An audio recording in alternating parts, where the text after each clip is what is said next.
Hello guys, Monkey Boy here. So we're going to be continuing our little project today. Last episode we did the Darklands and the Mountains of Morn. We introduced characters such as Thankwall and Nagash. And now we're going to be going completely the opposite side of the map. And today we're going to be ending up in Lustria. So Lustria in Warhammer 2 was quite packed, to be honest. It was the Lustria ball, like there was just no room to move.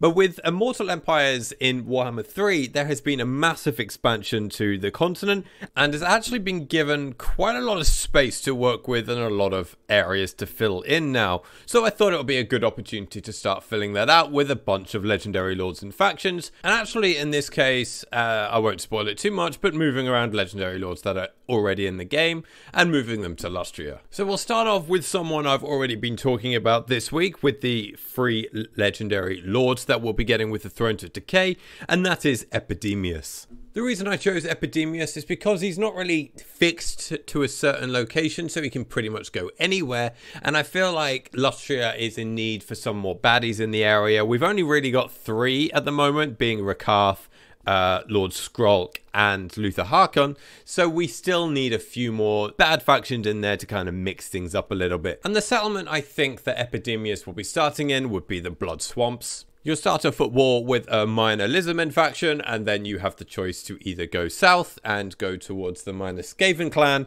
that's sitting around there, but you'll probably end up at war with another legendary lord that I'll be mentioning later, or you could go up north and take on Luther Harkon, or you could have him as a nice ally depending on how he feels about you. I'm not really sure how Luthen feels about Chaos, but we'll see what happens there. But for sure, you will have a really nice ally nearby with Clan Skrolk. I'm pretty sure that they'll get on very well. All these plagues being thrown around everywhere, I'm pretty sure that Gorok is going to have an amazing time having to deal with that. But oh well, it's Warhammer, what can you do? And actually it'll make sense because it has bonuses against demons, yet there's not any demon legendary lords nearby, so once you've dealt with the minor demon factions nearby, you've got no proper threat to be using those buffs against Chaos, making that ability redundant in the mid to late game. But throwing in a Nurgle character there will definitely mix things up a little bit. It won't just be the Order Tide fighting each other until one of them becomes victorious. Now the forces of destruction will have a chance to take over the continent for themselves. Now the next legendary lord I want to be talking about is already in the game, and it's actually moving someone back home, kind of. And that would actually be Teclis. I think Teclis should go back home to the Star Tower. I think I've already mentioned this previously on my channel before of top 5 legendary lords that need to be moved. And yes, I think Teclis in Warhammer 2, it was very cramped. It wasn't very good for him. There was no space for him to move. And I think right at the beginning as well, most of the climate was uninhabitable for him, or unsuitable, the orange one. But now it's been upgraded to have all green territory for the jungle, so it actually makes a lot more sense for him to be there. But I think now there being a lot more room involved in Lustria, I think he should just go back. His start position right now is really, really bad in the very south of the map, bordering the southern Chaos Wastes. He's got nowhere to go. He has to fight Order Tide factions, or he has to go into the Chaos Wastes, neither of which are very good for him. You either have to go to war with other allied factions, or you have to go into the Chaos Wastes, which has red climate, which is just horrible for him. So I think moving him back to the Star Tower will be very good. You've got a nice amount of enemies around there. You've also got Luther Harkon. You will have Epidemius, and then you've got Lord Skrolk, and then you can decide which side of the war you want to join, whether it would be the side of the Lizardmen or the side of the human factions to the north. You really have a lot of choices there on where you want to pursue your campaign. Now moving on to the next faction that I think will be joining the Lustria Ball will actually be a Tomb King faction, and I think the legendary lord that will come along with that will be Apophis.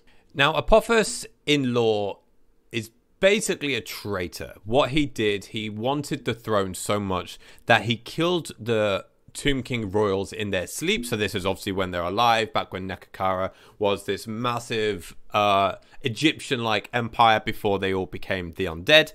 So during those times, he was killing all of the royals and wanted to become king himself.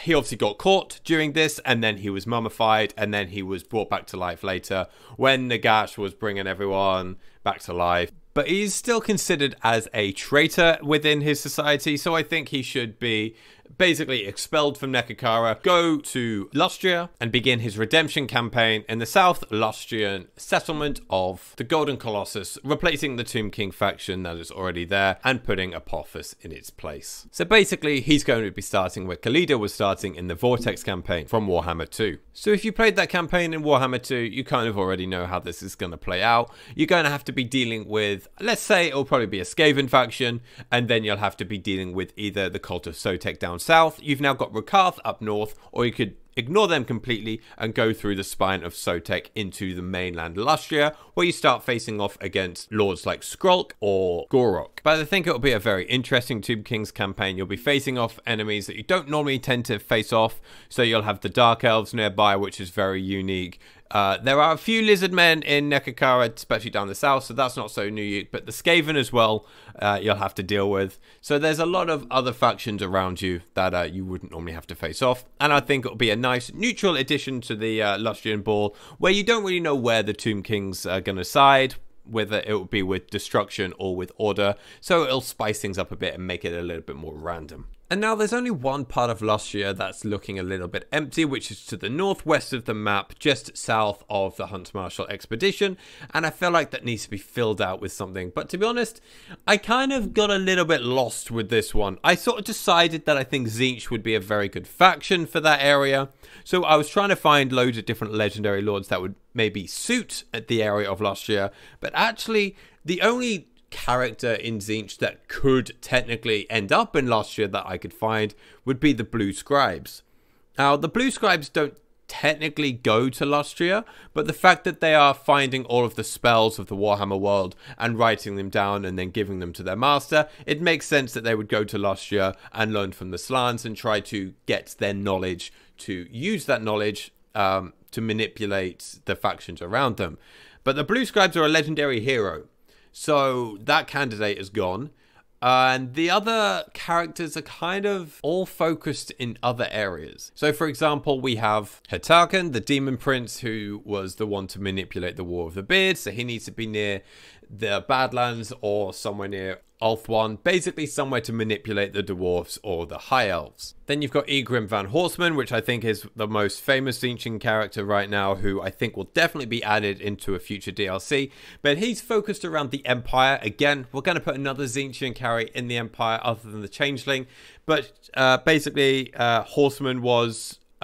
he learned his magic in the College of Magic within the Empire, and then they found out that he was a Tzeentchian worshipper. They tried to kill him. He escaped up to the Northern Chaos Wastes, and then he basically started invading down south into the Empire again. So he has to be focused around the Empire. And finally, we have Arak Demonclaw, who is another Tzeentchian mortal who died in the Battle of Prague. Not a massive character, but he is around. So the only other thing that I can think of is that Zerthrul the Everwatcher there, who's technically already in game. He's been in game since Warhammer 1, but if he was to become his own playable faction, I don't think he'll be very unique. He's already in the game. He'll have to be an FLC, but maybe we could put him in Lustria. But other than that, I can't really think of which lords can go there. But I'm going to stick with my guts because I think Tzeentch is such a perfect fit for Lustria that I'm going to be placing the Tzeentch faction in the settlement of Huatl. It's just dead in the center of this dead space that we have now in Lustria, and I think that really would complete the Lustria as a continent. I don't think you're going to need to add anything else on there. But like I said, the character that will go alongside that faction, I'm kind of lost in the dark. So if you have any other characters that I've missed that could go into that area, please let me know in the comment section below. But I think that's going to complete Lustria for this one. I think the map is really starting to fill out now. This does create some empty spaces now in the Southlands, now that I've moved Techless, so we can start filling that out a little bit more. But I think the map as a whole, in the end game, is going to start looking really big and really full and packed with so many different characters. And it's starting to make me a little bit excited to what could possibly happen in the future. But anyway, guys, that's going to be it for this episode. Please let me know what continents you want to see next. I generally have no idea where I'm going to go. I've sort of started thinking of lots of different areas with lots of different characters, but I haven't got a set content in mind. So if you have anything that you want to see next in particular, please let me know in the comment section below. And also, what do you think about these changes? Do you like them? Again, please let me know. But until then, guys, please don't forget to like and subscribe, and I'll see you all in the next one. Bye for now.